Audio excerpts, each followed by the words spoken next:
online, bem-vindos, bem-vindas. Essa é a casinha da vida. O projeto começou há 3 semanas e é a nova sede da G4C Latin America. Eu gosto de chamar de G4C América. For 50 years, G4C Latin America has been headquartered at the University of São Paulo, not far from here.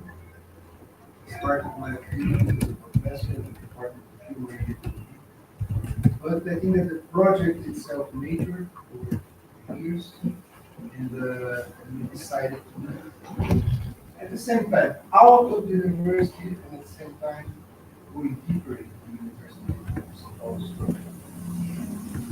Então, a gente está num momento que a G4C, depois de 15 anos, ela sai da Universidade de São Paulo, de novo, continua o professor tempo integral, mas houve uma mudança no regimento da universidade, anos de debate, que permite aos professores empreenderem sem vínculos ativos fora da universidade. So after years of fighting about professors, let's say, possibility of creating projects outside of the university. This was finally established that we can, as a full professor, we can organize non-profits outside of the university. So this is why we moved G4C from within the university structure to this new place. It's a totally independent non-profit. It's called the Institute of Economics. There's an Institute de Iconomia. It's a lab. It's an open lab. Most of the things here are personal things. My life. Some objects, paintings from friends. The space is open to the territory of the neighbors. I have here Bruno, who's also in the ludic industry, let's say.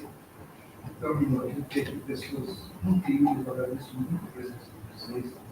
Hey, before you start, relax. I would like everyone to briefly introduce him or herself, because you are a very special group of people, and I think that this is very important. Right? Also, those who are online, can always follow up for any questions that may arise from people who are watching online. Gabriel Kreber will open the night. He's a student at the Department of Music at the University of São Paulo. We have an amazing partnership with musicians, students, and professors at the Department of Music. So this month, we are celebrating Quilombo Inteligente, one of the most important Brazilian composers. His birthday will be March 5th. So we are doing music, live music. We are screening Villa Lobos in Paris. It's an amazing documentary about the state of Paris. We're doing classes, and the next month it will be Racing Spectrum. So it's an open space for culture, healthy and I would say progressive entertainment. We are living through a difficult period. It's traumatic, I would say. So this is a place for all of us who really think that diversity is important. We will not give up. Actually, I think we have lots of things to teach the American people, because they are now living something like Bolsonaro, actually a very good Bolsonaro. So this is also resistance, but not in a negative sense, in a positive sense. Sharing our values, we are launching a very, I would say, courageous initiative. Everything that will take place in this house, in the network that we are establishing, the Institute of Advanced Studies, with more now, almost 150 communities all over Brazil that are submitting their projects to our project at the Institute of Advanced Studies, Quilombo Inteligente. So it's a hub, it's complex, it's within the university, at the same time it's beyond the university. Games for Change, we will be headquartered now, from now on here, para a gente vai fazer muitas atividades oficinas e Antes da gente fazer uma apresentação, eu gostaria que cada um falasse um pouco assim, para o Eric saber o que está aqui em São Paulo. Eu pedi para o Gabriel abrir com música, né? So, music, opening with Gabriel Kramer. Obrigado, Gabriel. The stage is yours. Pode falar em português? Boa noite, gente.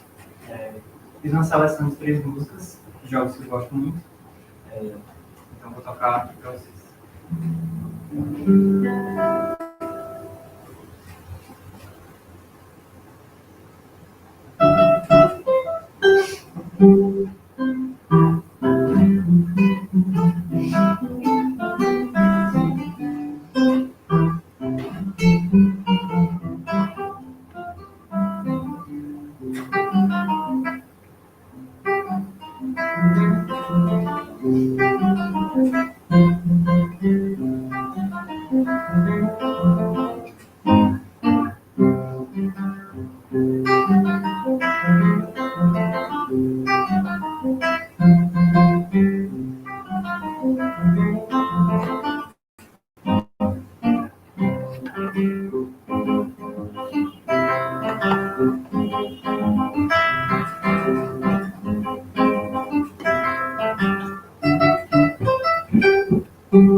Não precisa dizer que música é, não é possível. Yes, it's the Star Wars theme.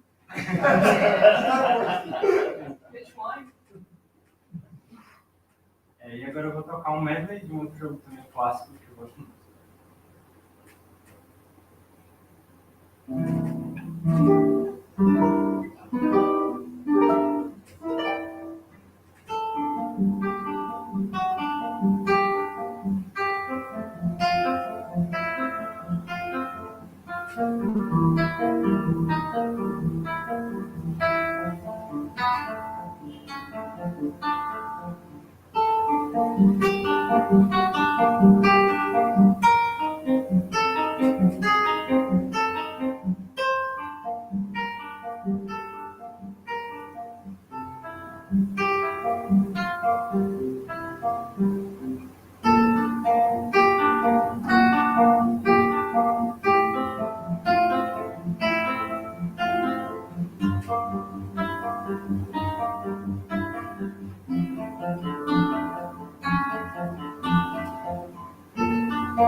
finalizar, eu vou tocar uma música de um jogo que é mais recente, né, em comparação a Mario Zelda, que é o Undertale, que referencia muitos clássicos, né,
violonista, um medley de músicas ligadas aos games.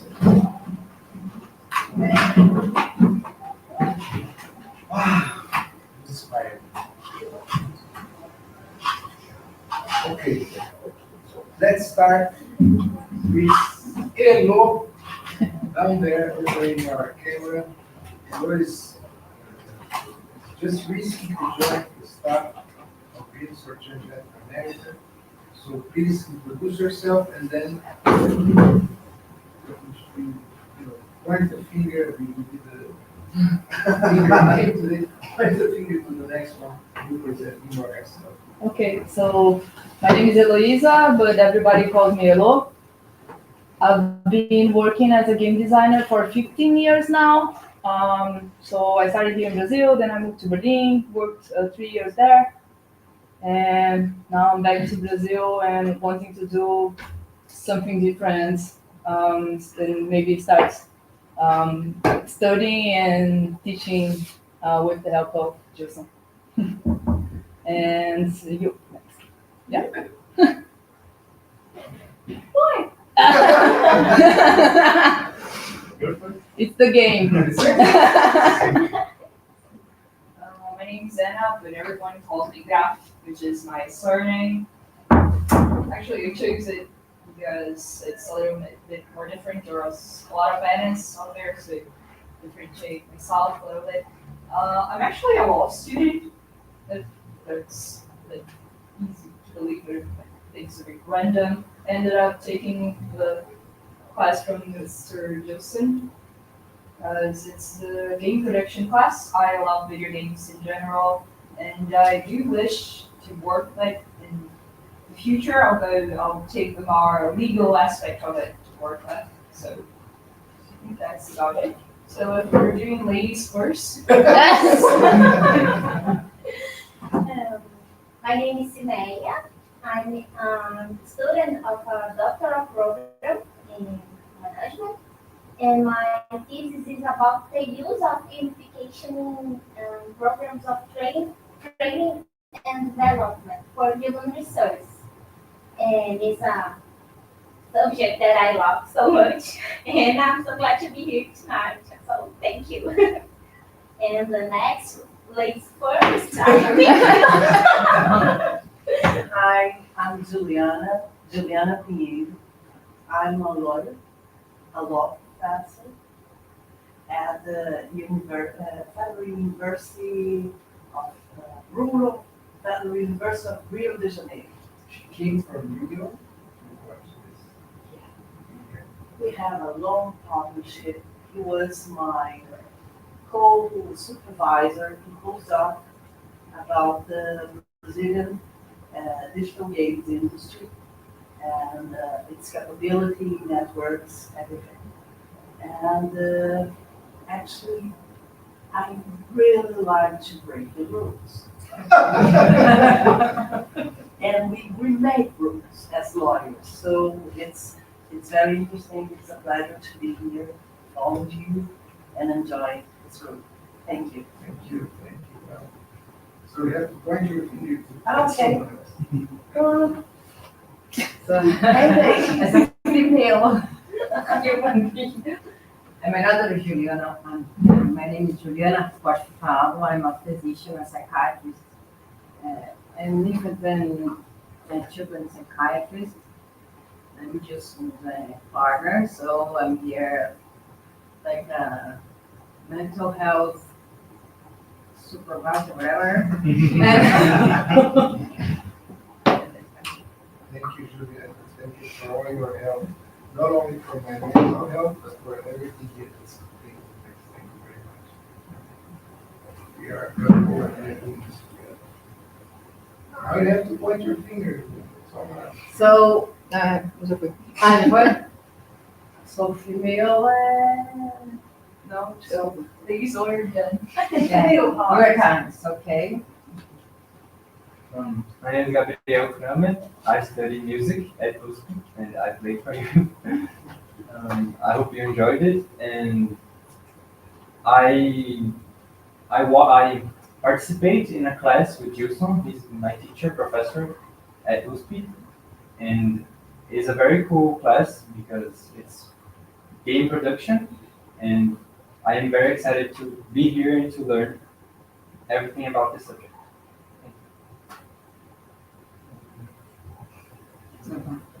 My name is Pedro Zambarda.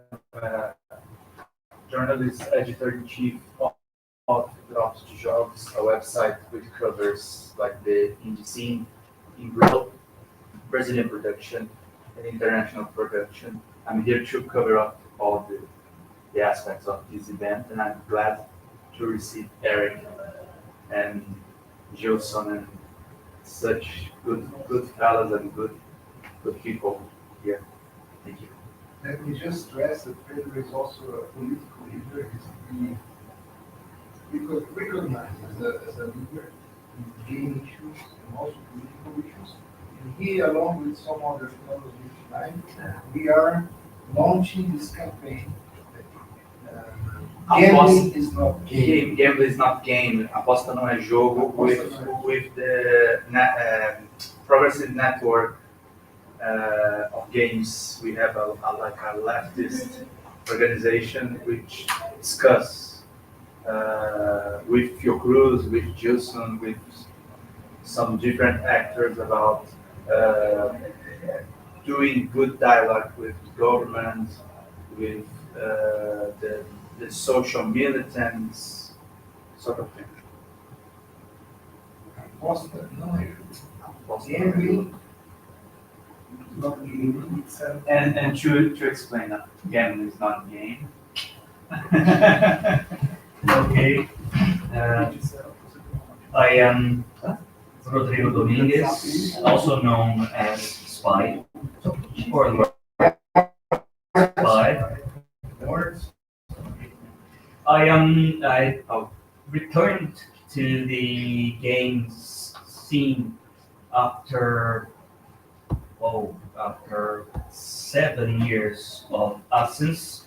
I once was a protagonist in the scene on the early 2000s. I co-organized and co-idealized the Independent Games Festival that nowadays is at SP Games, the Symposium of Brazilian Games. And also I redacted a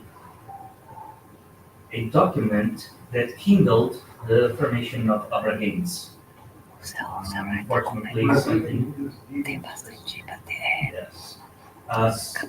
Life happened, I had to step out, and I started returning to the scene in 2013 with my PhD, which ended in 2018, working and studying games, how to understand games, how to structure games within all aspects, not just electronics, in a way that we can compare games independent of their construction, instructions, and things. I worked founding my researches in the literacy structuralism field that had the same problems that we have with games today.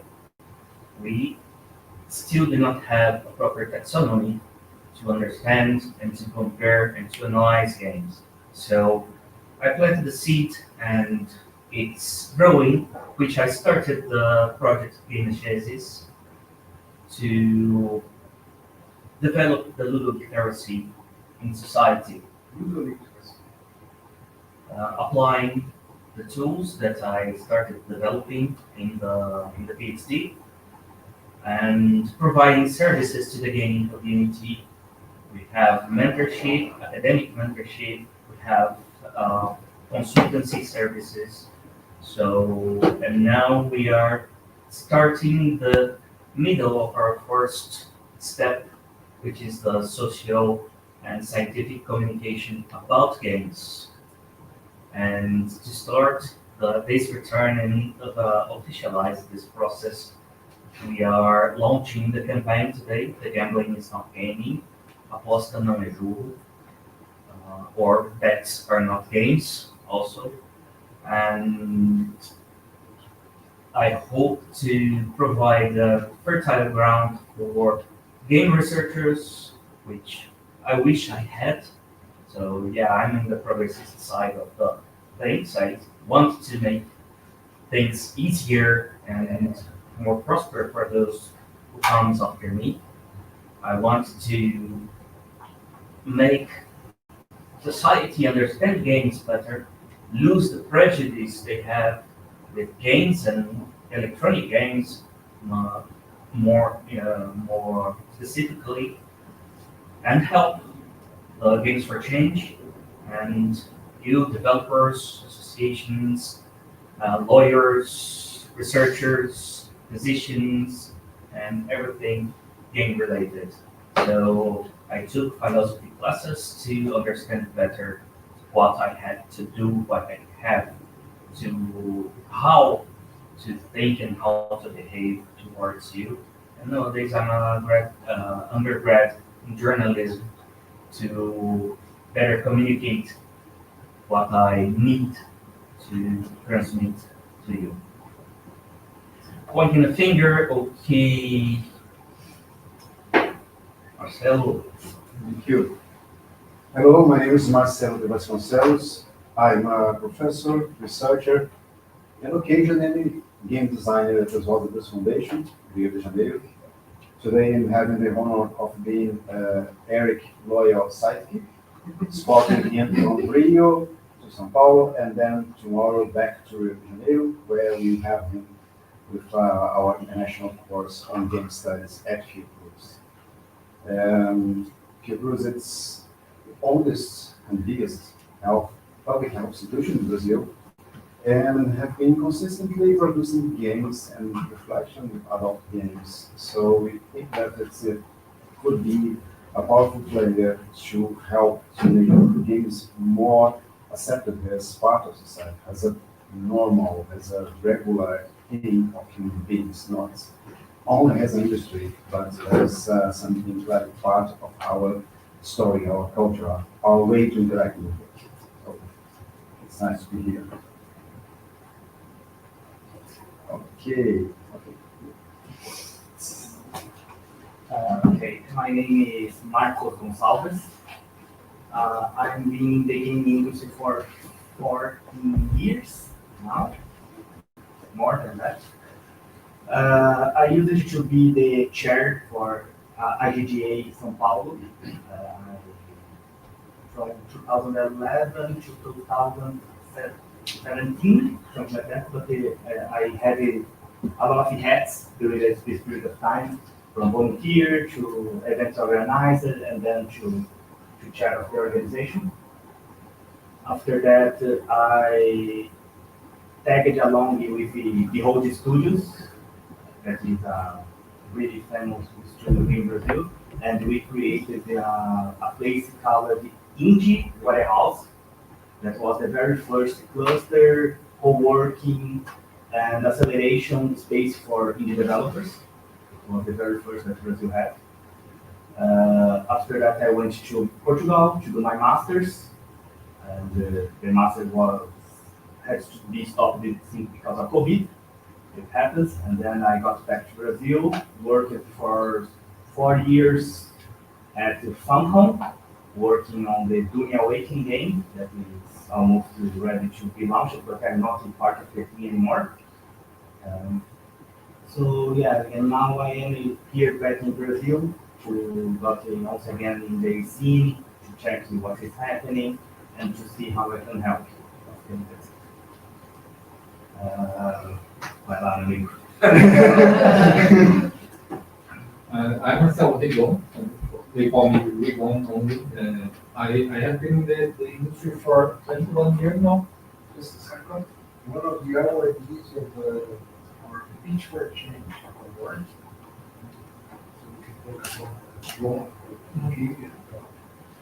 I worked in about 300 educational games so far, and also like small games for public education in Brazil. And since 2017, I started also creating entertainment games. And I did not stop working with education, but I think it's a very good place to be. And I think there's a lot of things that the teachers need to understand how to use game in a different way, because most of them think of games as more fun quizzes. They can see beyond that, and I think there's a lot of more things to explore there. And this is connected with the phone. It's an initiative for the European Union National Institute of Culture. They have a funding for development countries, and in Brazil, I was selected as a studio in that game to be the one developing POM, the Armadillo Island. This is a game that we made about climate change for the schools in Brazil. And now we have a partnership with Colombia as well. We are trying to get that back to Denmark. Also, because the most involved country from the European Union is Denmark, and then Germany. It's basically, we have like some pedagogical toolkit to how to explore the theme in the classes, and we also have the games that can be used together or not. There's a lot of activities that are more like more practical, just like draw. But in Brazil, especially, it's very hard for you to have functioning computers in the schools. So we always need to think beyond the use of computers when we are talking about our schools. And I'm also the president for the São Paulo Association of Game Developers. I'm a member of the council we have with the regional associations in Brazil. And we have 21 states in Brazil that have some regional association. And we have this council to see how we will think of the politics, the national politics.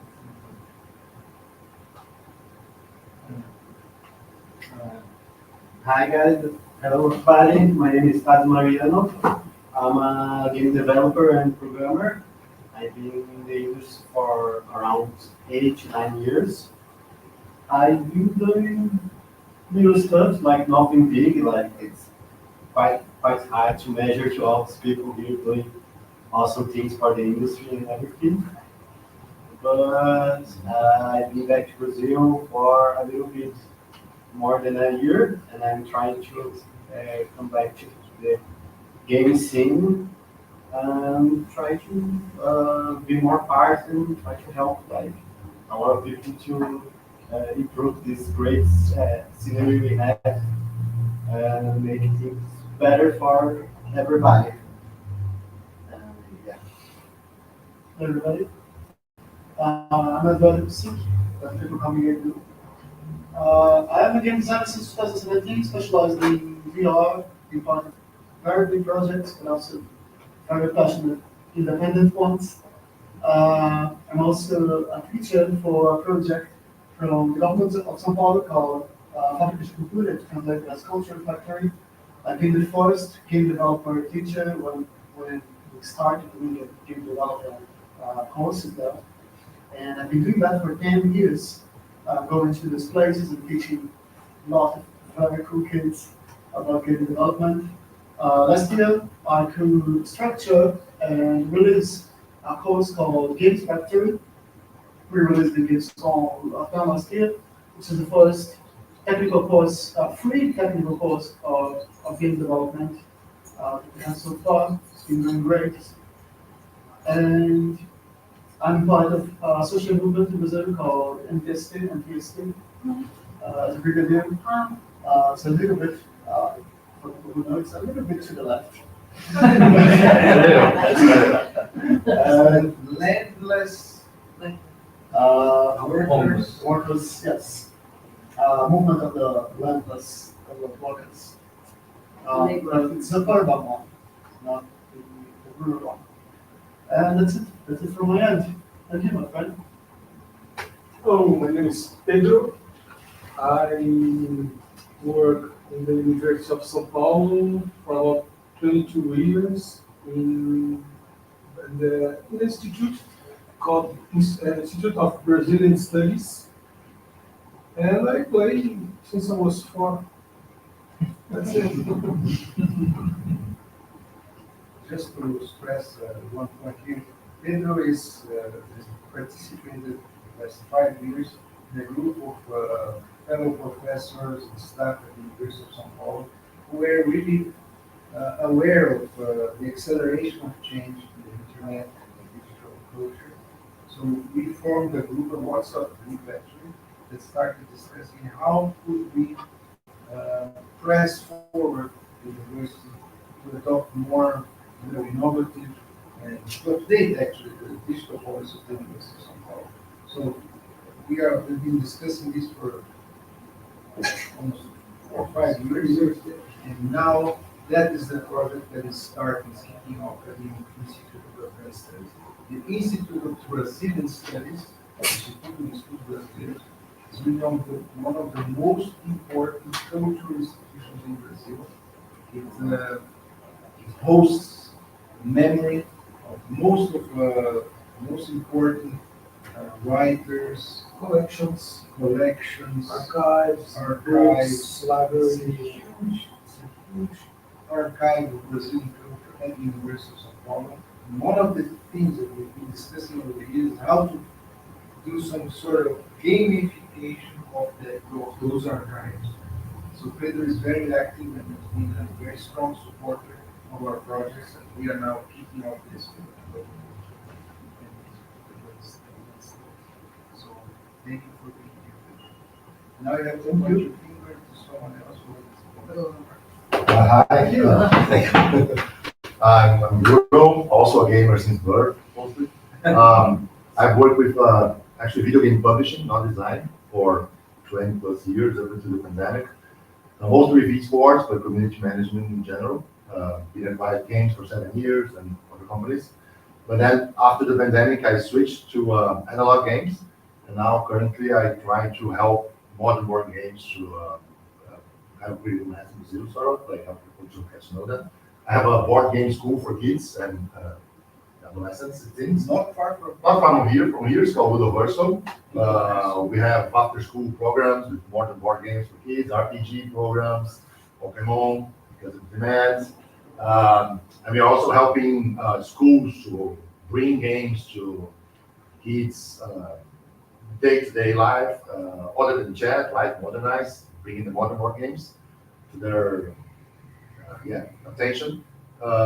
And helping some schools build their own game libraries, and so bring modern, our purpose is mostly bring modern board games to Brazilian families and society and culture awareness. And we once met at the Corners Bakery, because I was listening to their talk, that they were saying, wow, these guys are working with games. That's how we the bakery just at the corner. Yeah, for esports now. Yeah. So we have to point your finger to someone else. Who didn't? Yeah.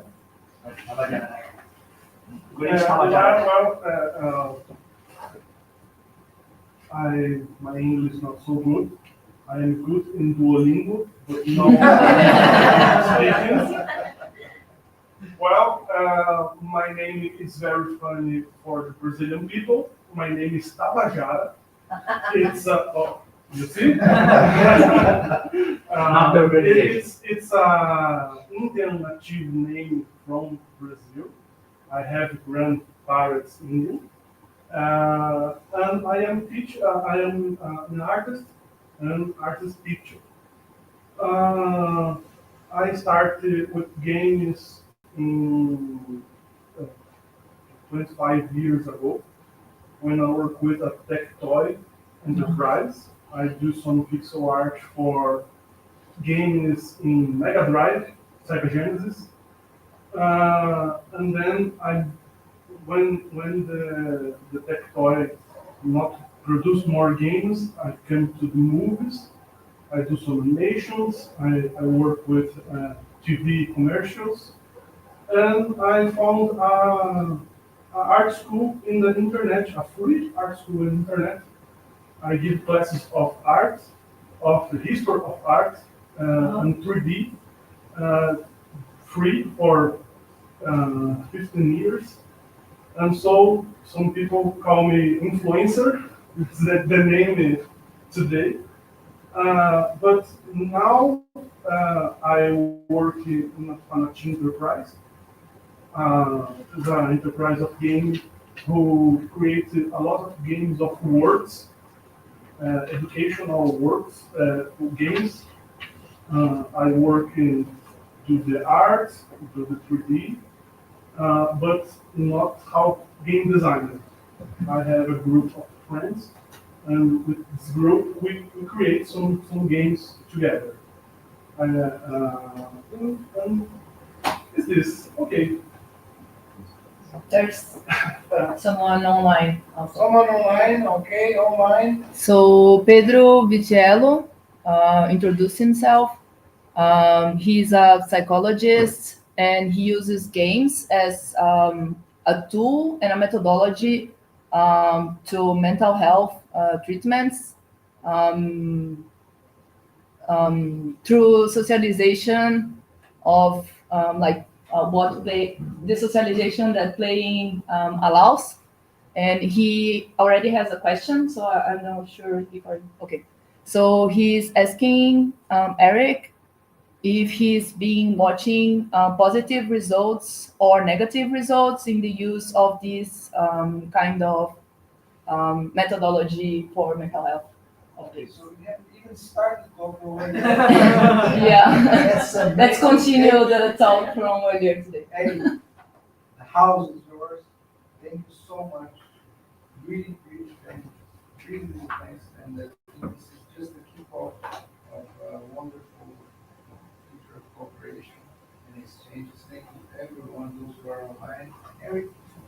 floor, the house, the coach, everything is yours. Well, it's really nice to hear everyone's backgrounds. It's a really interesting group of people that are assembled here tonight. So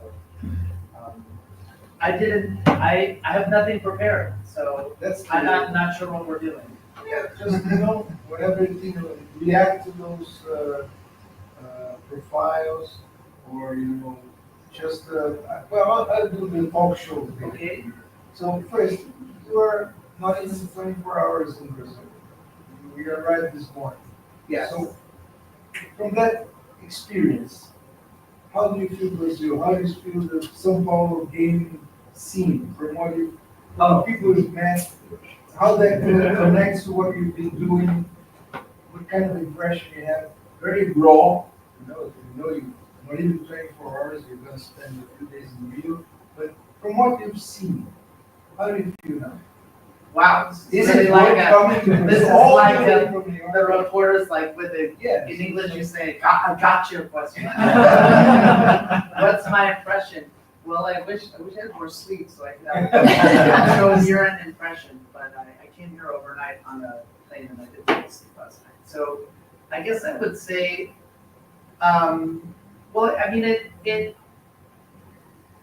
I guess there's a few things. I mean, I know that so whatever I say is just going to be very structured by the people that I happen to meet, right? That I know already. But I guess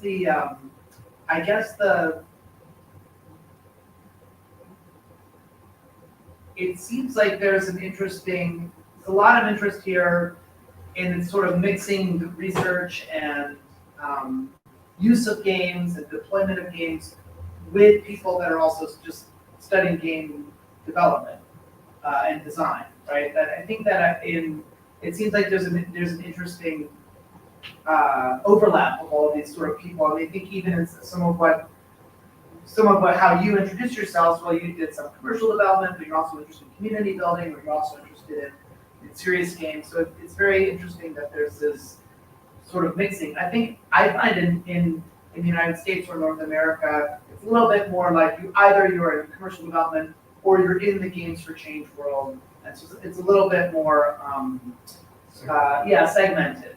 So I think it's really interesting and healthy here that there's this mixing between academia and public service and education and political activism and games and commercial games as well. So I think it's healthy, right? I mean, I think if you look at other forms of culture, it's not things aren't necessarily so segmented. Maybe that's one of the advantages of being underdeveloped. So everyone has to play different games at the same time, be in different positions, working, but also studying, doing research, but also teaching, and then designing, and then developing things. That's interesting. I know we all do this, but coming from you, I mean, it's really like, wow, that's true. Sometimes it takes an external view to make us aware of how we are, how mixed we are. In Brazil, we a land of mixtures, a land of overlapping perspectives. Although not only the internet, but the contemporary scene stimulates a lot of radical opposition and, in a sense, segment. But you see that our spirit is not like that. We are very much into mixing cultures, mixing cores.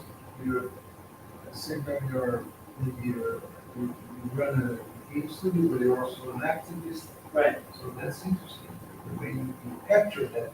Well, even tonight, the fact that there's a musician that's opening up an evening like this. So there might be a musician or like a chiptunes musician if it's like a super indie, like alternative thing, but not with academia and research and activism and all these other things. So it's interesting that way. I mean, maybe it's an interesting potential feature of the Brazilian game scene also that it's a lot of intersections of different culture coming together. Okay, another direct question. Yes. What really Why are you here?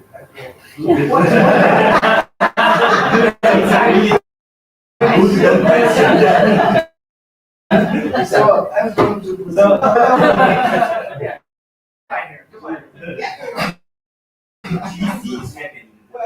Sometimes you must talk about it. I mean, am I going to Brazil? Should I go to Brazil? So, what was your first expectation of going backwards? Right. So why Brazil? Do you see Brazil as something interesting? What moved you? What made you feel like, well, it's time to go there and check that out? Well, this is my second time to Brazil. But the first time, I was with a partner who was doing work here, and I was sort of there with them. So this is the first time I'm coming as a professional, doing games-related things here. Yeah, it's a good question. I feel like, sometimes I've been around a long time, and I get invitations to travel places, and there were times when you had asked me to come out to a conference, and the timing wasn't good. And I don't know when we first met, but it was at least 10 or 15 years ago, right? That we first encountered each other. I feel like you were at the NYU Game Center when we were Yeah. our very first home. Yeah. I So that remember we talking just in front of the elevator. Right, That's right. the scene that comes over Yeah. my mind. Yeah, so that building, that's when we first started. So that was at least 12 years ago. So you and I have known each other a long time, and so there was lots of, I always was interested in coming and supporting the work that you're doing here. But it just hadn't worked out with the timing. Then last summer, I met Marcelo at the DIGRA conference in Spain, because you were organizing the workshops, and I gave some game design workshops, and then you attended the game design workshops, and then you and Flavia, and we were talking. It would be interesting to come out, and you were just very persistent, and we ended up coming here, and I was happy to arrange a trip, and I feel like if I'm here, I like to do a lot of things. So happy to be here in São Paulo, Rio.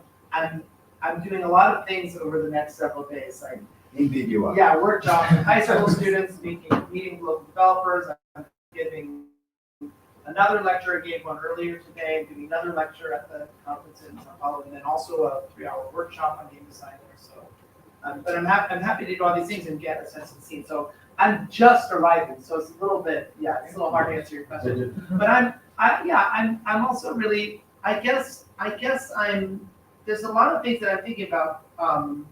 Like, I'm very interested in what this idea of design research is, what it means to be doing design. Like, you're doing game design, you're doing design. You're not just making commercial entertainment. I mean, that's fun. I don't think there's anything wrong with having a passion for making meaningful games, cool games, fun games. I think that's great, and I love doing that too. But I'm also interested in people that have an expanded creative practice as well. They're doing some teaching or activism, writing, or research, or working with the public in some way. So I'm really interested in the different models for how that happens. And I haven't come to any conclusions, but for example, I was just, Pedro, we were just in Istanbul. That was the Games for Change Istanbul conference, and then between then and now, I was invited to go to India for a design research conference, and that's sort of a different model about what design research is. So then in Europe, where I was last year because I was on sabbatical. So no, I was just traveling around a little bit, based in Italy mostly. But anyway. Why? And I recognize that it's really a privilege to do so much traveling, and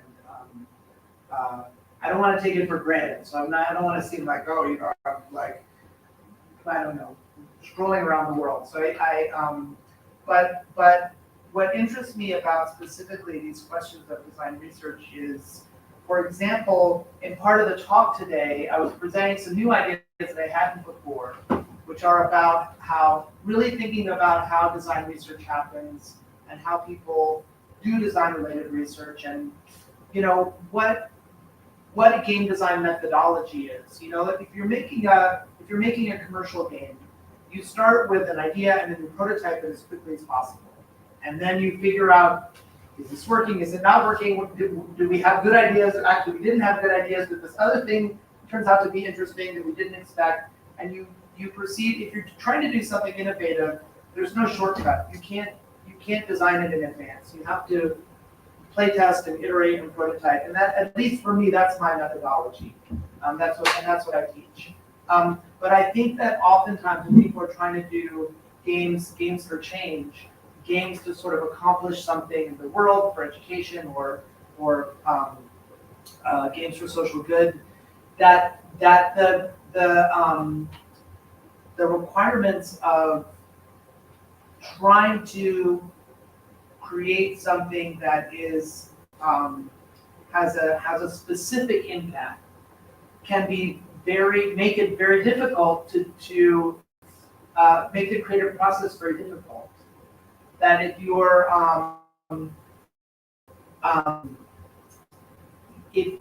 I guess it's about, this is what I was saying earlier today in the talk that I gave at the hospital. You start with the result. It's very hard to say, well, we're going to make games that teach exactly these math skills to kids in this way, this context. And then to get the money, you have to describe what the game is. So therefore, we're going to make exactly this game. It's going to work in this way. This is the benefit. This is how we're going to assess it. And then you get these funds, and then you don't really have time to do a real game design process, which involves exploration and uncertainty. And I don't know how to do that, because I don't think anyone is going to, those kinds of funders are not going to give you money to do open-ended exploration, right? So I think it's actually it's a challenging problem, and it's why so many, when we look at educational games or games for change, we say, well, it's so, here's another quiz or another scavenger hunt or another sort of conventional idea of what learning is, because they had to design it in advance and there wasn't this other kind of exploratory process. So I'm using that as an example of saying, like, why it really interests me to see how people are doing this and how it is that we're going to do innovative work in this field. That really resonates with me, because we have developed this game. It's a card game, proposal game, and well, it's a gift, and everyone will have a copy of that tonight. This was a call by the United Nations Office on Drugs and Crime. The poster is on the wall here.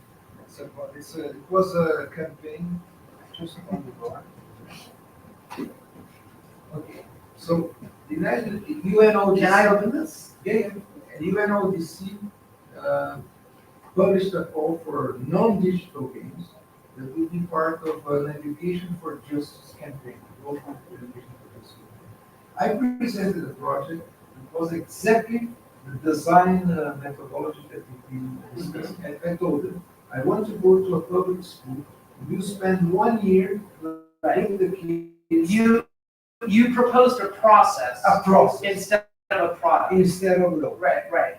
And that's really amazing, because, interestingly enough, before that, I organized a global game jam session at our department, and I decided I would, during the weekend, I would just stay alone in my room, in my office room, and I would design a card game by myself.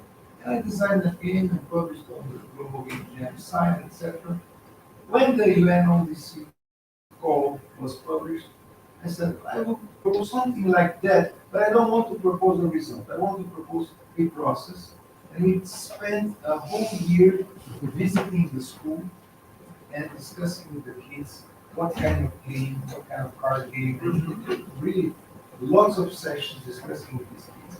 And then we ended with this game, which is interesting because it's very much similar to the ideas that I had before. But I never made it explicit to them what kind of game I had in my mind. But it came out naturally.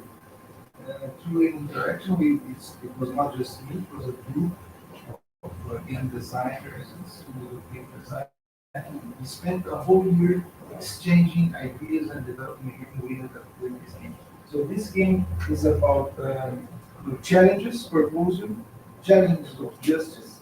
We have some blank cards, so we want kids to create their own cards. So these are, and then you have the other card. This is published at the United Nations Office on Drugs and Crime site. And here you have the problem, like you can mix these and let's see, draw a card here. That would be. Okay. You should mix that first. Just mix it and think about what kind of challenge is important for you, and then draw one card.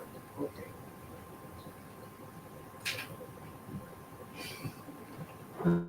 We're randomizing the. Okay. So, yeah, what's the problem? What's the challenge? Problema da polícia. Wow! Police brutality. Well, that's a tough Police issue. brutality. Police brutality. Okay. So next step, we have the green cards. Right? These are skills that we could use. These also play. These are skills that you would use to face the problem. So you can mix those cards, and then let's see what kind of skills, what kind of ability would be. If we burn down the bridges, there is one less brutality. If we burn down all the bridges, You bring all the- there will be at least one less brutality. Police cannot throw people off the bridge Off the anymore. So let's see what kind of skill would be used in order to, Just one or? just one to face the challenge of police brutality.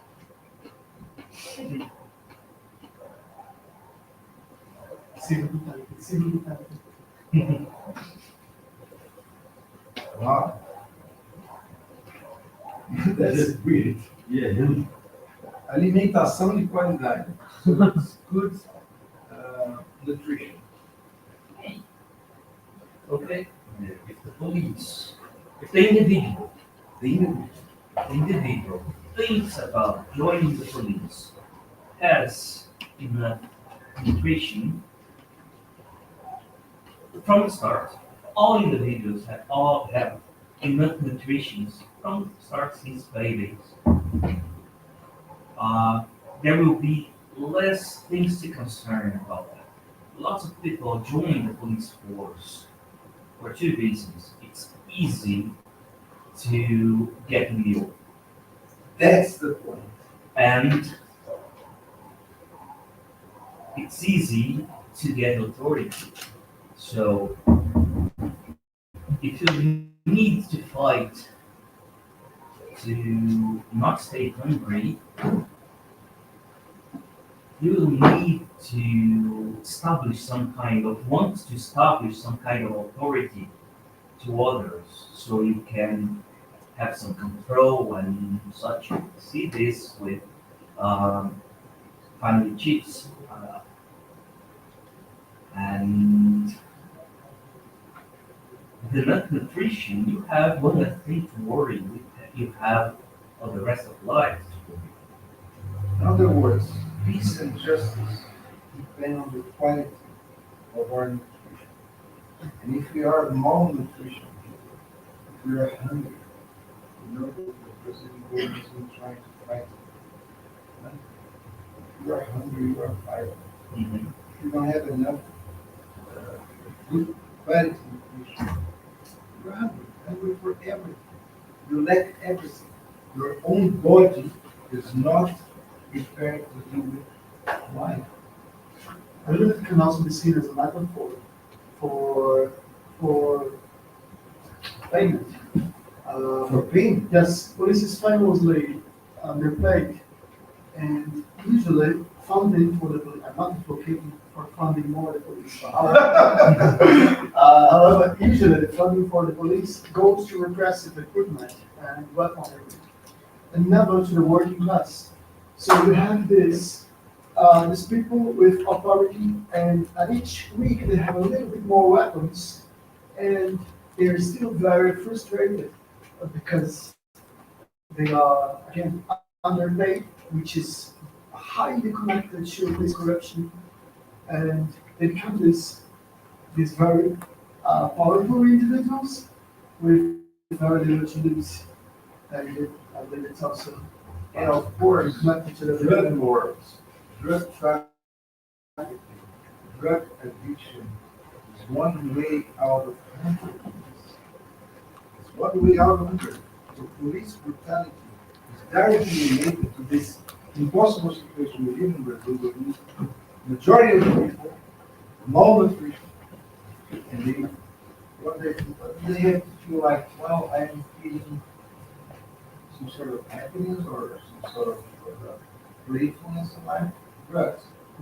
The police is in charge of repressing the only alternative to nutrition, which is drug addiction.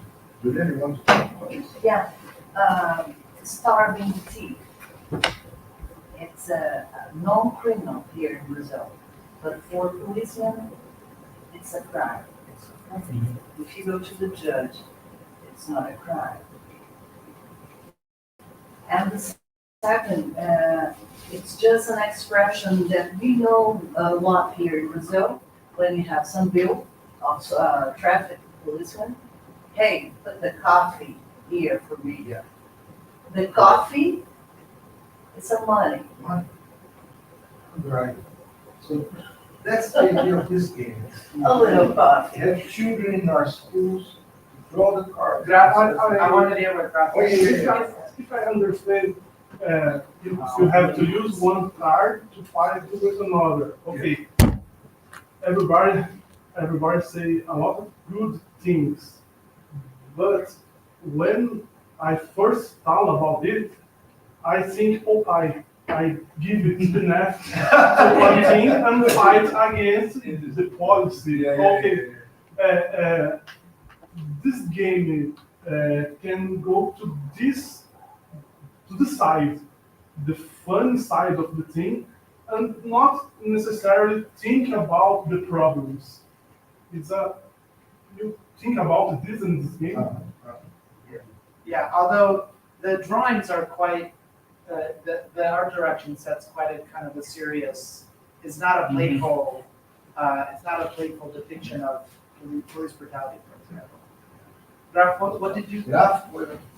I think I'd like to make an association between the access to nutrition, to food, and access to culture and knowledge. I think police brutality comes mainly from people not having access to quality knowledge, to quality education. Most of the people who actually become cops, become part of the police enforcement, never had actual access to formal education. They never had access to actual culture. Mostly in Brazil, we do not have a stimuli for people to access culture in general, because most people my age or below do not have the proper structure in their households or food-wise to actually have the time and the mind to do so. So the public theater has a lot of free events, but most of the people who actually go there will be people who would already access them if they weren't free, because the people who would need it to be free do not have the time or even know that it is happening. Food is essentially the basis to which someone would actually access everything else. Someone who doesn't eat cannot think. You first need to eat and to live, and someone who does not have access to that is more prone to aggressivity in the future. They don't have access to grow in a culturally diverse environment and a culturally healthy environment. Therefore, they develop into police brutality. You have in a reflection of that. People who become cops oftentimes, they become influenced by this little power they possess because they never truly comprehend the situation they were in before.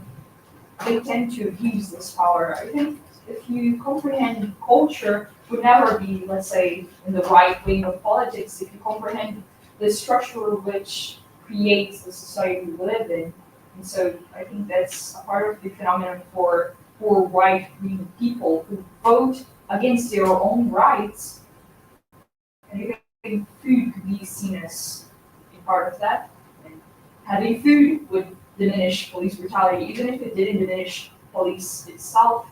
I mean, people would still enter the police, but being more informed, being more culturally wise, I think they would use less violence, use less brutality. I also think that there's a connection between big tech, big farm, and the big food chain, the big ultra processed, The big agro. big agro-industrial powers. So we are being fed by this connection between big corporate powers where food, drugs, violence, these are all connected.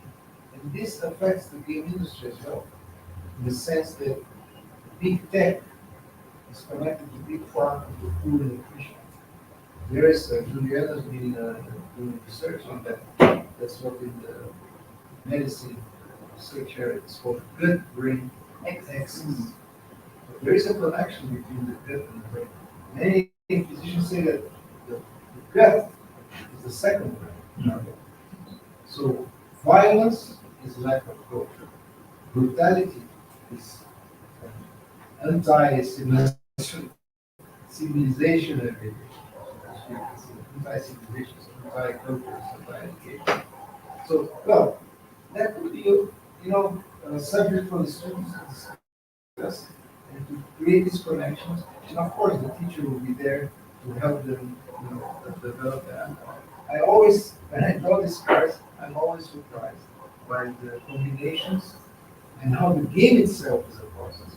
So it was a process to create the game, but the design process itself, and the blank cards as part of this, is a stimulus for the kids and for the teachers to keep playing as a process and not play as a road to being the winner or the strategy to be the most intelligent in the group.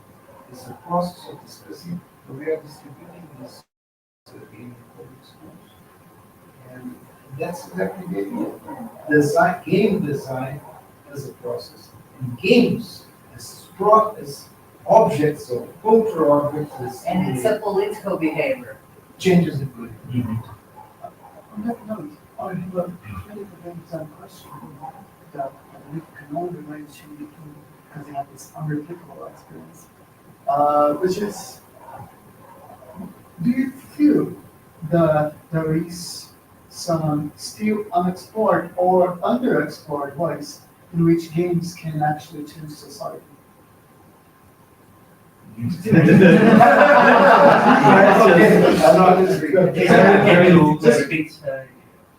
a simple question. Which games can what? How do you think, Change society. yes, do you think there are ways that are still underexplored, Right. of how games could actually change society? Well, I mean, it's interesting because in some of my classes, I sometimes do a unit on impact games, and can we think about ways that games, do have an impact.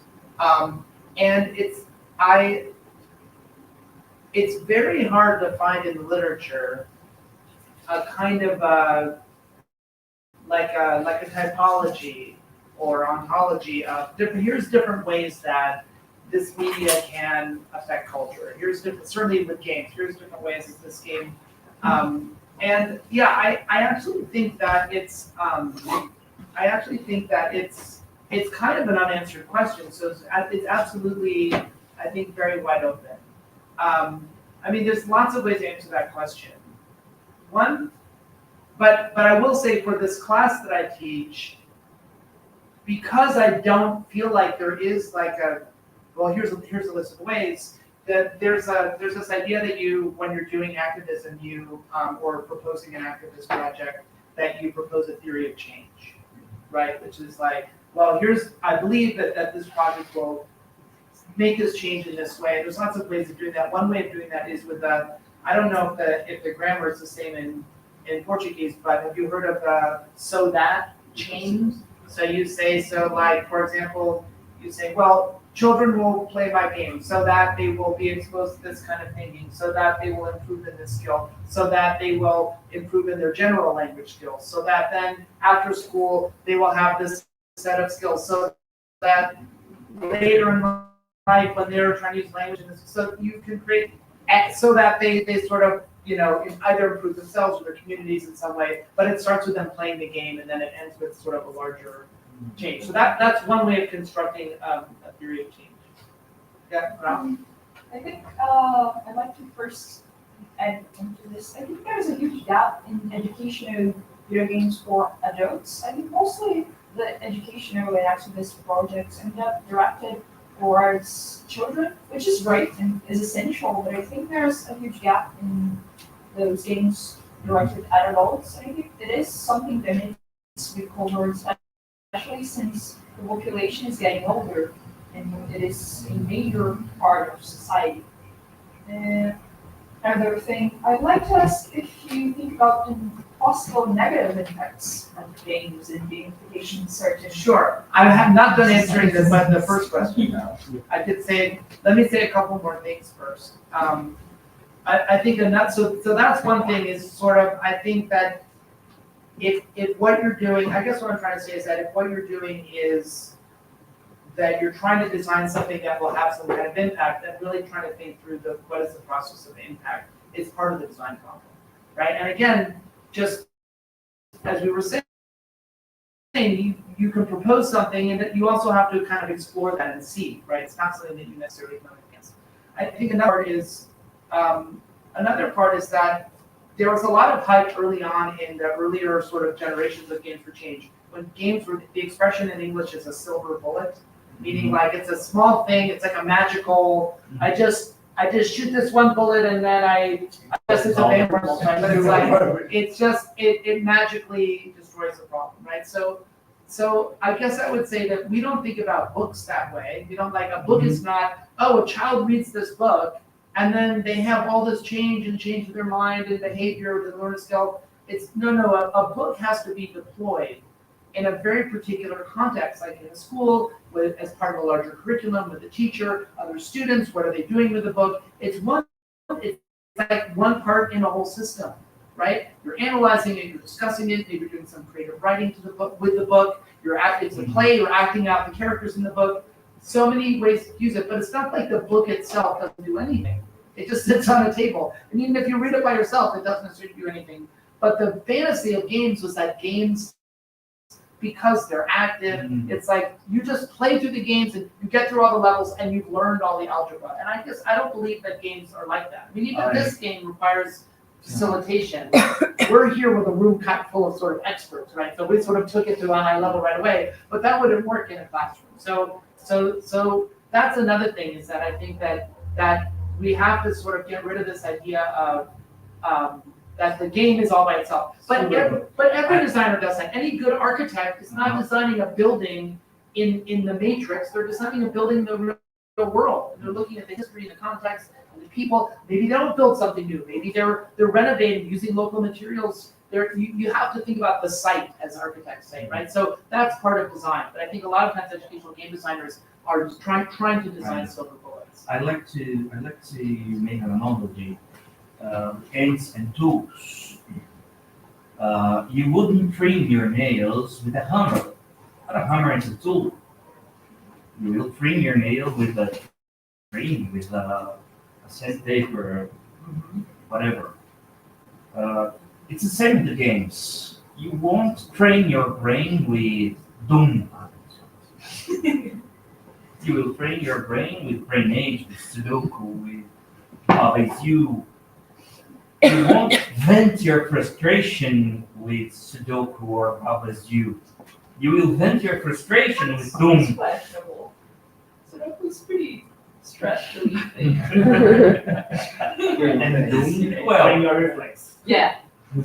Yeah, well, I think that as well. But you get the point. Of course. There is a tool for a situation. There is a game for a situation. I think the question is, how do we know, how do we understand which game for what situation we need? Right. I don't know if it's that simple. I don't know if it's a simple one-to-one relationship. I believe it's not Yeah. that one-to-one, Yeah. but it's an analogy, Right. it's something that, Maybe multiple tools. yes. Right. A combination of various skills to fix something. Mhm. It's never just one thing. The last thing that I want to say about this really interesting question about unexplored brain for games. I feel like one thing that games, it's part of when I talk about games and impact, I often use examples from the art world, my art. Because I feel like, and I mentioned this in the talk today, but my parents were professors of art education. So they were training artists. They were artists who became art educators who became professors of art education. And I know that it's not really like a very sexy discipline, art education, right? But it is. Well, okay, but you know, an art educator. So an art educator is not thinking about a painting. Oh, this painting teaches this skill. This painting injects this information into the viewer. It's not that so simple because we're talking about works of culture. Instead, they see a painting or a museum as a context for conversation, or sort of what led us into the book. And I think that even artists themselves, I think a lot of when I think about politically activist work, it is something which is often less instrumentalized. Meaning that it's not so, it's not thought of in such a kind of a hard functional way, and instead it's more, it's some things that ask questions, that use ambiguity, that provoke, that can mean different things to different people. And I think there's many ways that, I don't think there's one way that games can have an impact on people, but I want to sort of try to expand our palette of approaches that we can take. And I think that games I think that what could be interesting is to think about, not games that I think if we're talking about really wide cultural impact, I think it's hard for things that are explicitly educational to do that. Things that are in classrooms, educational films are not going to kind of change the film world, right? But there are films that have had big impacts on people's thinking in society. So I guess I want to think about games in that sort of broader sense of how they can have a cultural impact. And for me, a lot of it is less about. This is why today I was saying I don't like. Here's my message. Am I getting it across? It's like good art often has multiple messages, ambiguous messages. Again, ask questions instead of giving answers. I think it's not just the moment of the game, of the playing game, but the moment of sharing the playing with the community, with the whole context. social life. Yeah. Exactly. Yeah. Graf do you want to address Graf's question next door? I think we're going to comment on this okay. so maybe. No, I was just going to add that because of this question and the way that the talk is going, that I really like to look at games in a similar way that we look at fairy tales. So when we are trying to pass a message, we don't just pass the message. We try to use it, for example, nowadays we use memes. But memes come from memetic. It's a biology aspect that is to promote the message or that information. So when we look for games and we are trying to make it more memetic, let's say like that, it's a way to generate impact because the information will spread and everyone will receive this in a different way, like what we are saying. So we cannot expect the result, but we can expect like that it will impact in some way by doing that, something like that. It's the way that I really like to see games because games are like fairy tales, but it's a fairy tale that you participate because you interact with it. So it's the way that I kind of like to do. So, I will connect very closely with what Graf said, but I'll talk a bit about my experience with games because I'm a physicist and I happen to be involved with game design when I went to games. And when I first started creating games, we had a contract that I had to deliver one game a day. Yeah. So Really? In 6 months, we made 100 educational games in 6 months. Like we couldn't do art. We just have to assemble that and do like level time tools for the teachers. But it was a very for me, it was a very life-changing experience because the company almost failed. And then I had to train the teachers and the students in the school. So I got to see they using. So even with these games that were very cheap kind of games done in one day, and there were some of them that the children would ask to stay at the room during the break because they enjoyed so much the game. Right. So I said, oh, okay, I don't have to do a very expensive game for that to be fun. Right. I can use very little tools to deliver fun, and it can be an educational game. And for Rocksmith, I love Rocksmith, and that I talked with a lot of people that teaches music in school, and they told me that Rocksmith solves one problem that they have. Rocksmith? Yeah. I don't know what that is. It's a Music game. Yeah, that you put your bass or your guitar. Oh, okay. And Rock play band with is it. one. Okay, Your that's evolution. that. Rock band. And what was the problem that they issued? Because when you are starting to learn an instrument, you are not bad at it. Everyone sucks on your learning. So you don't want to play because you know you suck. And then with the game, he's playing, and the game lower your volume when you are missing too much of the notes and increase it but it gets you to play with the instrument. And that's what you need to understand the size of each of the bars, all the threads, all the lines. How long is one line to the other? Playing with the instrument is one of the crucial things for you to learn to use an instrument. And in a school, it's difficult for you to make the person, okay, you have to practice in your room 100 hours before you come back here.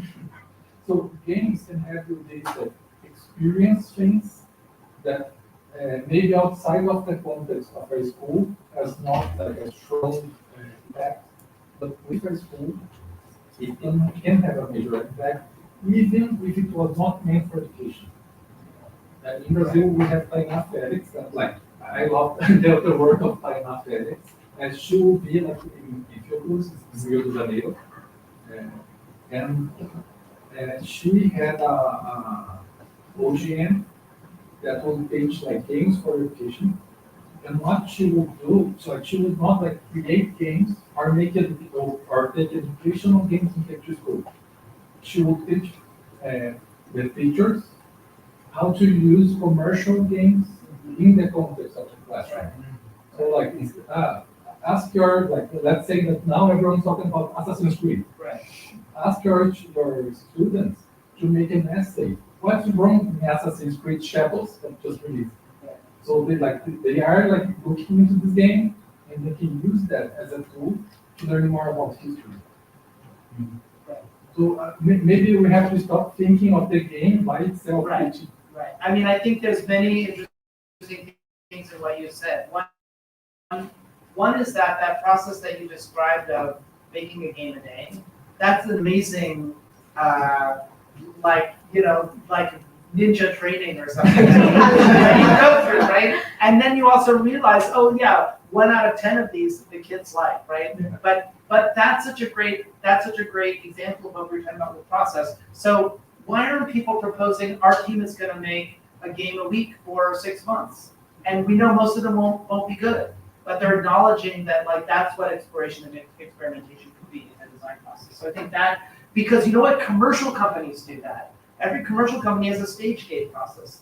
They have this many concepts that become this many designs, that become this many prototypes, that become this many alphas, and then finally one thing reaches the public. But there was maybe 100 or more concepts that were generated, right? But then they stage gate them, they kill them at a certain point because they know they have to be successful. So why are we doing that with educational games, right? I mean, that's one answer.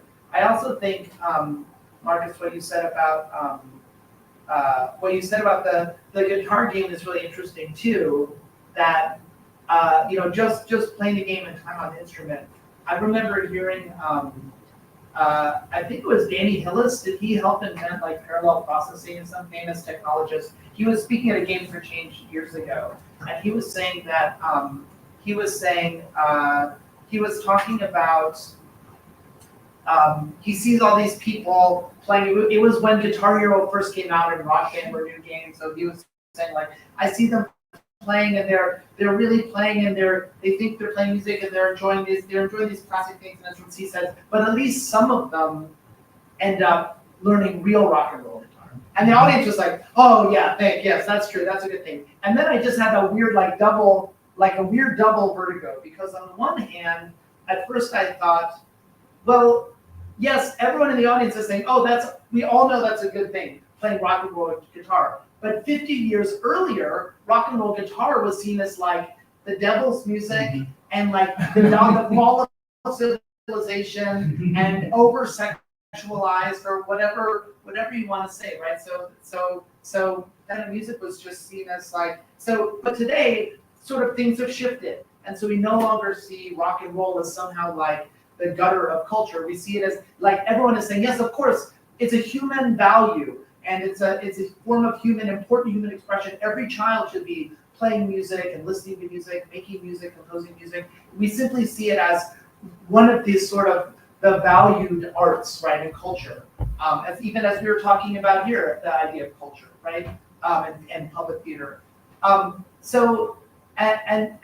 then I thought, okay, so that was one thing. I was like, oh, well, rock and roll. And then I thought, well, why aren't we not, when he's just talking about they're playing Guitar Hero? So then I'm thinking about some future where we're all much older, and then there's someone saying, oh, these kids, they're doing some weird thing. I don't know what they're doing.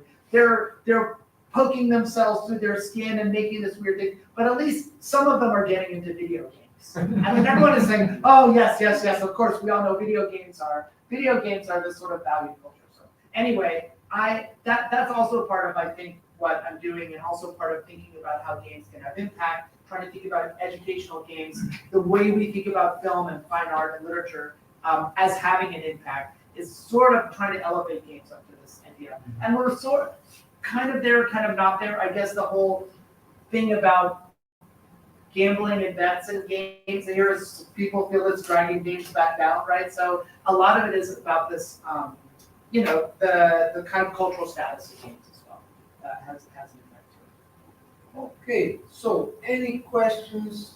It's now No, there's another one here. 9:30. There's one question. Yeah, the first one. Question from Pedro, I can repeat it. The question before we start. About methods for psychological. Yeah, how you see like positive and negative impacts of I using don't know, are there any games. psychologists in the room that can answer the question? I mean, I have my point of view as a designer, but I think that I wouldn't take my word I'm not a mental health expert, so I only can give you anecdotal. Can I build on that a little bit? So on the side that you help parents, coach parents and do keynotes on the positive side of video games, what would you say to a non-believer parent who only sees games as an addiction? What would be your key arguments? What would be mine? Defense of games, being his life. All right, so that's I guess I can answer that question. I mean, first I would say I feel like there's been lots of research that shows that playing video games, not even board games, but video games specifically, combines so many of the cognitive health. You're doing hand-eye coordination, you're doing pattern recognition, you're doing problem solving, that it is, according to research studies that I've seen, that it is a kind of like superfood for cognition. Like they say that if you're an elderly person and to not go into decline, what do you do? They say things like you learn a new language, or you learn like a new kind of dancing, like ballroom dancing, something that is like learning a new system of eating. Well, every game is like that. So games do that so naturally. So that I think that's one thing I would say. And yeah, I guess another thing I would say is that, you know, I don't know, maybe that's enough. I guess I would also say that there's a huge diversity in games. Often parents have this thing in their head, they think that all games are sort of like shooting and military simulations, and that's not really true. Like if they don't want their children playing that kind of game, that's okay. There's so many interesting positive games that, you know, that are often very social, collaborative. Can I have a quick statement? Yeah. Could you give an example of like some game that really influenced you in a positive way in your life? Sure, yeah, Dungeons and Dragons is the first game I played. So I had started playing Dungeons and Dragons when I was in 5th grade, which I think in American school I was like 8 years old or something like that. So sort of discovered it with friends. And I got so much out of that game. I mean, everything from mathematics. So I remember, because you roll 3d6 and that's your stats, you know, strength, intelligence, wisdom, dexterity, charisma, constitution. So got it. So anyway, I haven't played D&D in a long time though. So we wanted to know what were the percentage chances, and we just brute forced it, like every combination, counting up, doing division as little kids, because we were so like, is there a 90, what is the percent chance that you'll roll 3d6? So we wanted to know, because then we had a system you could re-roll once, is it worth re-rolling, what are the chances to get better? So that's just one example, but also, you know, social skills like acting, creative skills like drawing, storytelling, all of the sort of the collaboration, problem solving. I mean, it's mind blowing what you can get from Dungeons and Dragons. And we were just doing it by ourselves. That wasn't with like a D&D dad, which is they say in America, that's sort of the new phenomenon. All the people that grew up playing games, being Dungeons and Dragons are now. So that, to me, that's a really good example. What's one for you? For me, yeah. How would you answer your own question? Like, what's a game that you feel impacted you positively? Man. See, it's hard. It's very hard. It's very hard. Yeah, just one. Yeah. I believe playing video games as a child, I was very hard to relate to other people. Mm-hmm. So first of all, video games kind of gave me a way to connect with other friends, but also gave me a way to try to, just like problem solving, trying to find other ways of they help you, they help you with that failure, for example. Yeah. But one thing that I also really like was playing bad games, just like playing good games and bad games, just like games like. So it developed your sense of aesthetics and taste. Yeah, exactly, and just like how to try to improve things, like find out why this game is so much better than this. Like you now, yeah, professional game player. Yeah, exactly. Like I was so mad that I gosh, this sucks. I need to do better by myself. Yeah, I would like just to add to your comment on D&D, because I've been playing since I was a small child as well, all kinds of tabletop RPG, and I had this experience that I was playing with a friend, and he struggles a lot to say no. He still struggles a lot to say no. He's better now, but like people would ask him the most absurd stuff, and he would just do it because he couldn't say no. And then we played this cyberpunk campaign, and he made this character that only did what she wanted. The campaign was horrible. Like we played for 6 months and she did crazy stuff, and we all had to deal with all the problems that she created. And in the end, it ended bad. Like she died, we all died. But after 6 months, he invited me for a coffee because he wanted to talk about his experience. And then he told me, like, this was my first time in my life trying to not do what people want from me. And I was experimenting with like the total opposite direction, and it was like I learned so much, you know, about like there's probably a midpoint there that I still need to find, but to me it was one of the most powerful experience that I had playing RPG, because I really saw that like, and then again you're saying like we weren't doing that with any professional or with any intention of doing something for mental health, but it really helped him to start dealing with that. So that's awesome. a beautiful story, and I think that I didn't even talk about that, but that sense of of gaining a sense of identity or exploring alternate identities, Yeah. which is at the heart of role playing. That's what role playing is.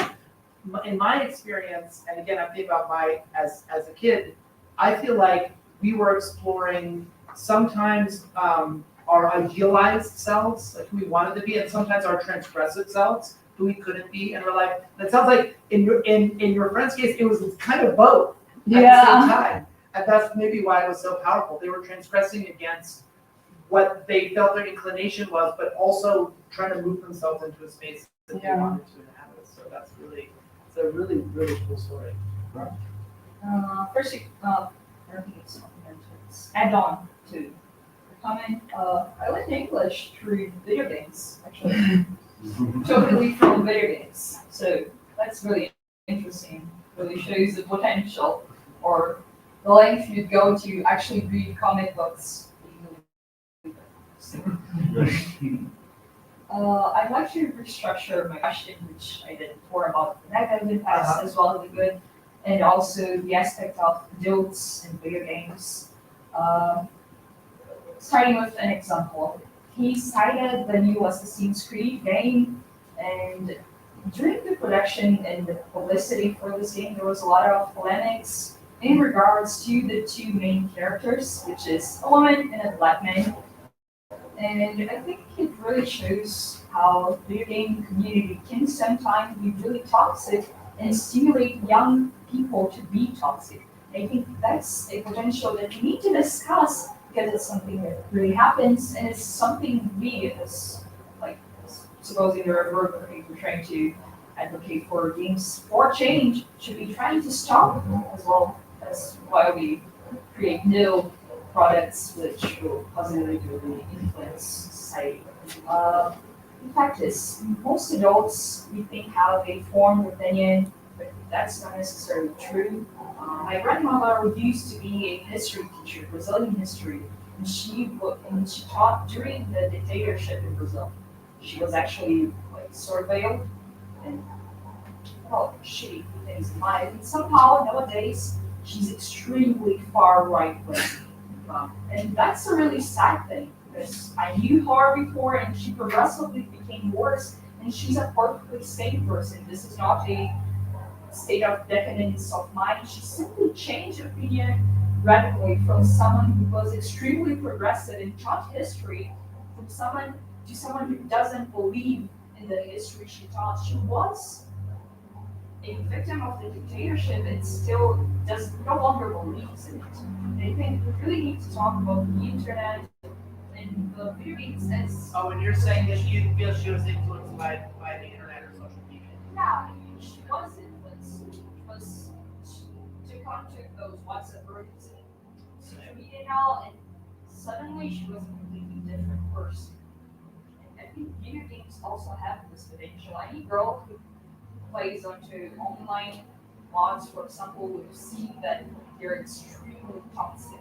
If you do so much as open your mind or type something, or let's say your game tag means you're a woman, it instantly becomes a toxic environment for you. And I think that stimulates younger people, especially younger boys, to play into those stereotypes, creating a youth generation as well as an older one that is extremely anti-progressive, a movement that goes in the complete opposite direction that we're trying to promote. I think that's something that we need to talk about, and I'd like to ask you how you think we should go about it, or how you go about it. Right. Just a second, Marcel wants to add something.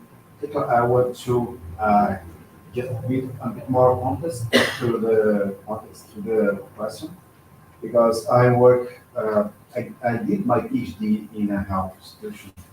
It was the first research on game studies in the institution. It mainly has a way to justify to my wife all the time I play, but anyway, they believe it, and so I started to research, and has one of the few that use games at Fiocruz. I'm constantly asked about, okay, but games cause addiction, right? Games cause violence, right?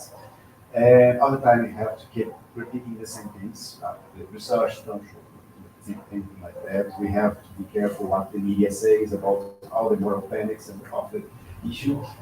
But indeed, there is a huge overlap between the gamers in Brazil, at least in Brazil, and the incel community and the extremist community. And it's terrible because there are really games special as particularly into sports and other communities that are less on the surface of the internet. That is a way to recruit, especially the youth.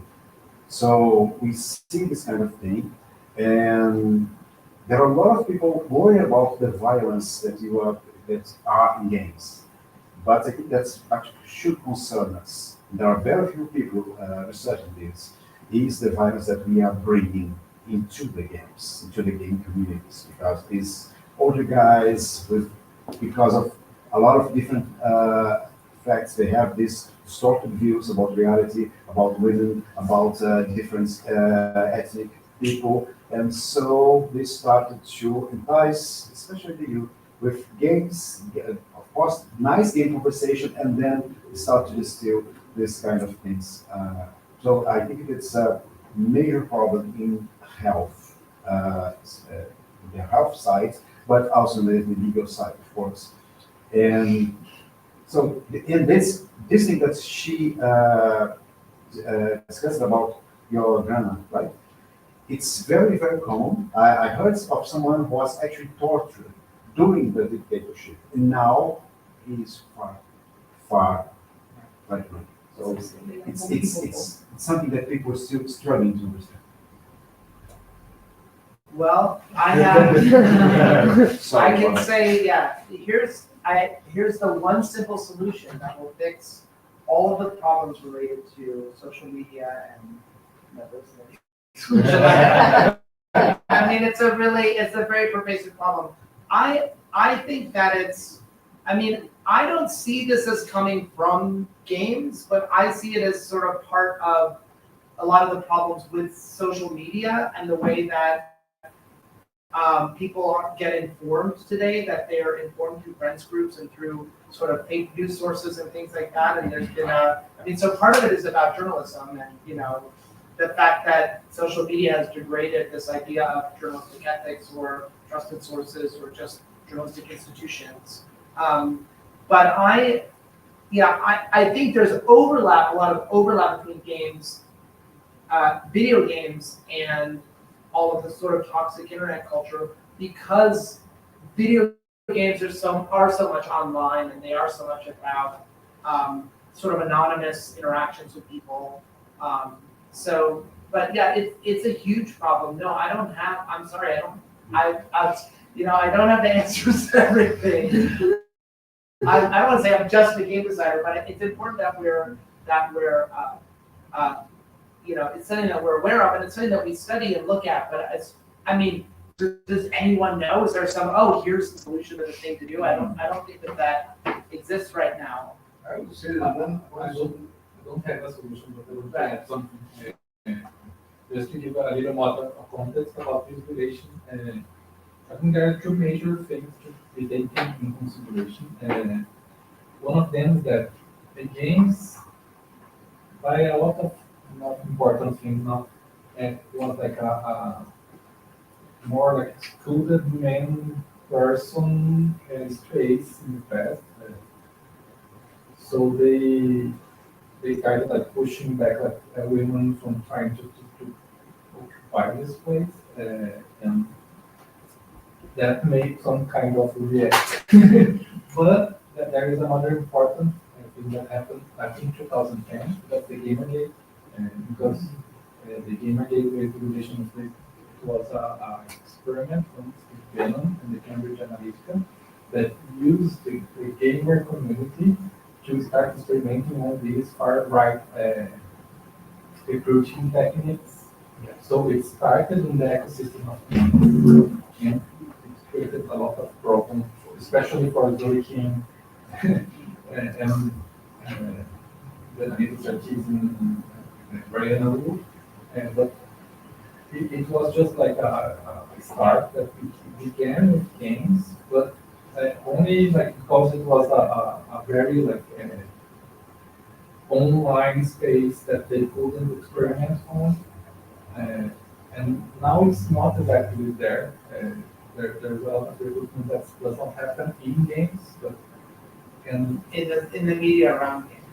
yeah. I mean, there's always going to be dark corners of the internet, but I also think that there's another.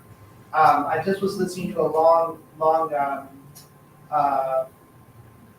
podcast about this for the New York Times, but that American technology companies like Meta, which was Facebook, I think there was recently new books have come out that are sort of like employees that are writing about, here was my time, I was there for 8 years, and Whistleblower. What? Whistleblower. Yeah, whistleblowing. So there's a new book that just came out, I think, in the last couple of weeks.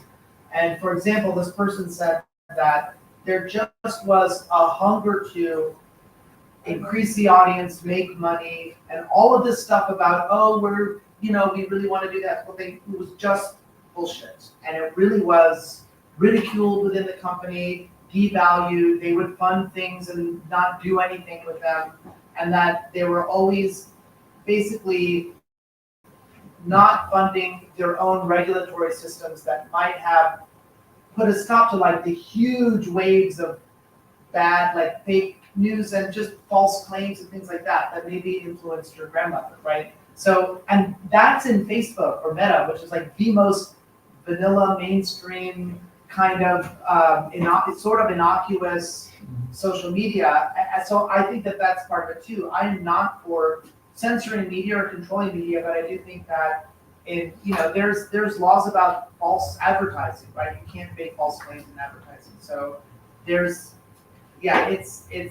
very unfortunate. And now, of course, in the United States, all of those media companies are really, on their knees in front of Donald Trump, giving him a blowjob, basically.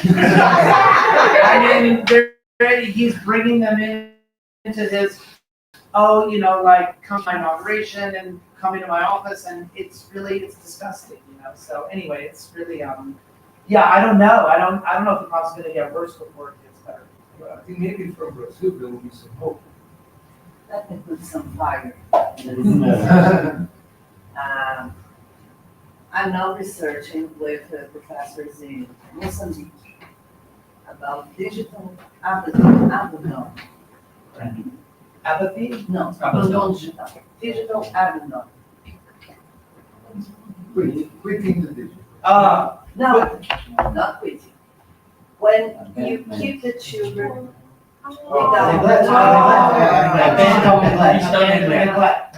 Chupeta digital.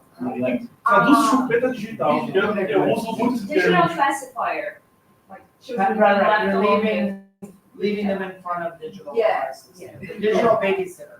And now in Brazil, there's a lot of condemnation, judicial process about this for parents, for professors, for schools, and they're trying to guilt the social media companies.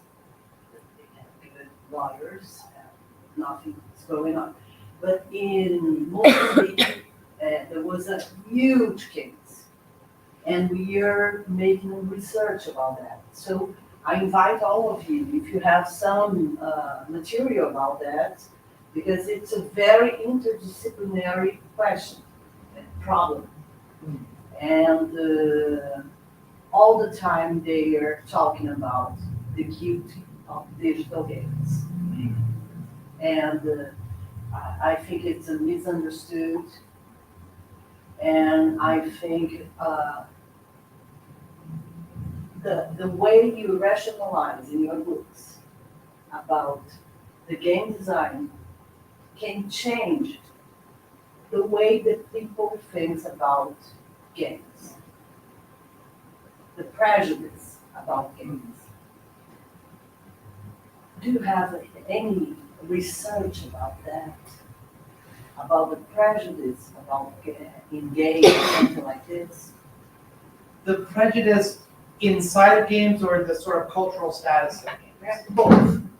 Yeah, I mean, now my mind is blurry because I'm on so little sleep, but was this the question that I answered earlier today about so in the United States, did I say that games were, no, I said here that games were about violent and addictive and for kids, right? Mhm. So that something did change. But I don't know about people studying that history and why that happened.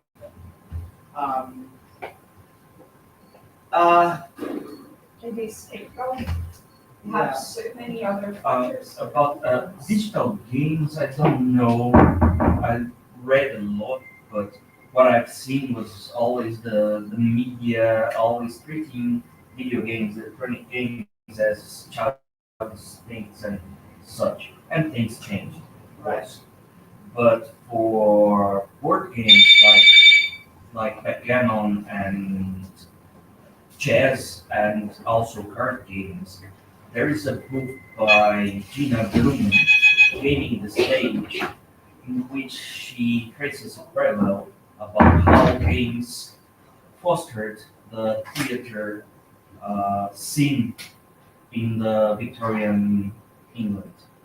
And she traces some very interesting history about prejudices being built from backgammon, chess, and cards. That it's interesting to think about. There is a book called The Politics of Moral Panic that kind of deals in like Yes, games, this brings the panic. But Gina Bloom in her book, she brings some progressive historical facts that we can. It's not direct. She does not mention that. Okay, it's due to this, due to that, but we can assume because it starts with the king saying to his son, to the prince, that those games are great and this and that, and then the serf start to playing as well. It was the field of its beginning of capitalism, and the serf or the proletariat start to play, and then the game started not being more a good thing, but a bad thing for the people, of course. And then entered the church because people started not going to the church and starting playing games instead. That's really interesting. And we can trace, at least in a sociological level, how the prejudice started to be built from social, religious contexts. I can't think of maybe for contemporary social media, this is just me speculating, but a couple of dimensions. I mean, one is, and I mentioned it at the lecture today, but design education I think is really important. So that the people that are studying technology, computer science, like the computer science, in many places where it's taught does not have, like, you don't talk about the ethics of technology and use in society, right? So, I mean, and same thing in game programs. Some game programs are very vocational. We teach you software, we push you into the industry. Where the program where I teach at New York University, we have a very strong, let's look at history, let's look at game studies and textual studies, social studies, and that we integrate that into design. So I think part of it is that these people that will be designing technological experiences need to be educated in a sort of humanist ethics, right? It doesn't even need to be super lefty progressive ethics. It would be great if it was, but it just is about recognizing that there's a social dimension to being a designer, technology designer. The other thing is that strikes me, and I'm sure there's a similar book in Brazil, but there in the United States, I think it was in the 1960s and 70s, there was a book, Dr. Spock's Baby Book, which sort of like, this book came out and it changed, and I don't even know how it changed, but I know that it replaced a lot of sort of folk wisdom about babies with sort of more modern science, like what babies actually needed to sort of for good physical health and mental health, and it became the sort of Bible for parents, because I think every parent even if they're overworked and they end up having to have to put their kid in front of a computer, they want to be a good parent, right? I mean, let's say almost virtually every parent, they really are trying to do the right thing. I'm not a parent, so I don't want to speak for parents, but that's my sense, having many, many close friends that are parents. So maybe that's also an interesting lever, is like not, convincing the tech companies and that sort of technological policy is important, but you're fighting capitalism, right? So another lever is really like social campaigns about what is good parenting, or research or books or what have you, but not research for other researchers, but research for the public. So I don't know. Thank you. But what Marcelo told, the book, it's also interesting because the panic built. It's important for us to acknowledge how that kind of panic, usually we call satanic panic because of the moral But implications. panic implies there's not a real problem. Yes. That it's just a nervousness, right? And that is part of it, but I think that what we're acknowledging is that actually there are some problems. It's important for us to understand how and when it starts to getting built so we can act before the panic states itself. 3 weeks ago, I was in New York with the professor Jonathan Haidt, the ancient generation. And he was arranged for some conference to avoid cell phones inside classes. Right. His doctrine was is spread around the world. What do you think about not having cell phones? Until 14 years, right? Yeah. There's multiple movements that are doing that. There's just in New York State, the state of New York, there was a new bill to not have cell phones. They call it bell to bell. So beginning of the school day to the end of the school day, you're not allowed to have any cell phones. So not during lunch, not between classes, you're not allowed to have it in school. So there's definitely momentum there. I think people are recognizing that it's, distracting or destructive or, building bad habits for adults. So I don't know if I know that the opposition to the law was talking about, well, parents want to reach their children at any time so that if they don't have in his book is guilty games, for example. Oh, he is. Okay. That's Right. So games get. I mean, games are like anything. I don't think games are good or bad. I think that games, just like books, there's good. There's books that are great to read, and in general, reading is good. But that doesn't mean that all books are good or that reading every book is good. Well, it's 10 o'clock. Marcelo, you are the last one. I'll make a practical question this time. I have had experience with working with teachers from high school, like for using the design or some kind of. Yeah, I have, and sometimes I've actually done workshops with high school students. And how was it? Because here in Brazil, at least, I had a lot of problems talking with teachers because with teachers? Yes. With the students, I don't have any problem at all. I've worked with kids in after-school programs, kind of like the board game after-school program. There's a wonderful one in New York City called the Brooklyn Game Lab. Yeah. Their feedback. Sometimes I've run play tests with them. Their feedback it's as good as my graduate students. They go right. Also because they're so honest. Yeah. Kids give great honest feedback. And if they're in a program like that, their literacy is very high. They've played a lot of games. They really understand game design. So anyway, with teachers, it's hard. Teachers are overworked, and it's, I was just talking with someone about this issue in the United States. The nonprofit organization I ran a commercial game studio for about 10 years. We created a nonprofit organization called the Institute of Play that was designing schools where games and play were the model for learning. And they also did other things. They ran teacher professional development courses where teachers would come and basically learn how to integrate games into their curriculum.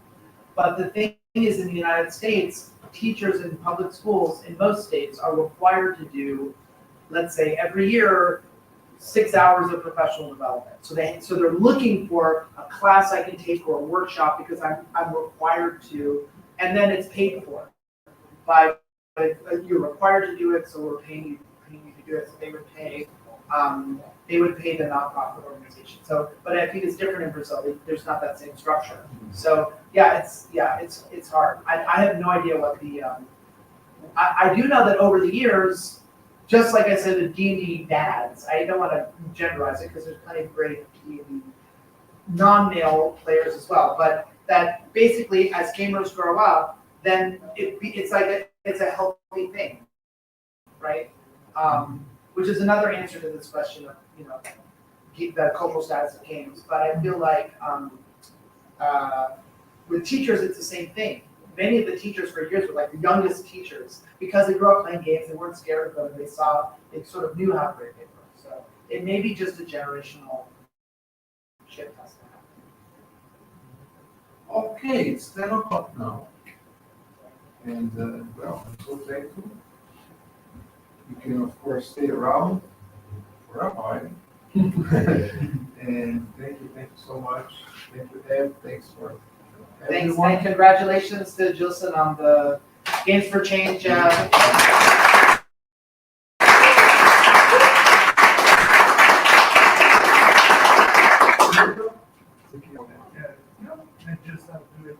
Okay, so you will have some kind of pleasure for an interview. I bring your book. I want to sign. You first. Thank you so much. Thank you. Everyone.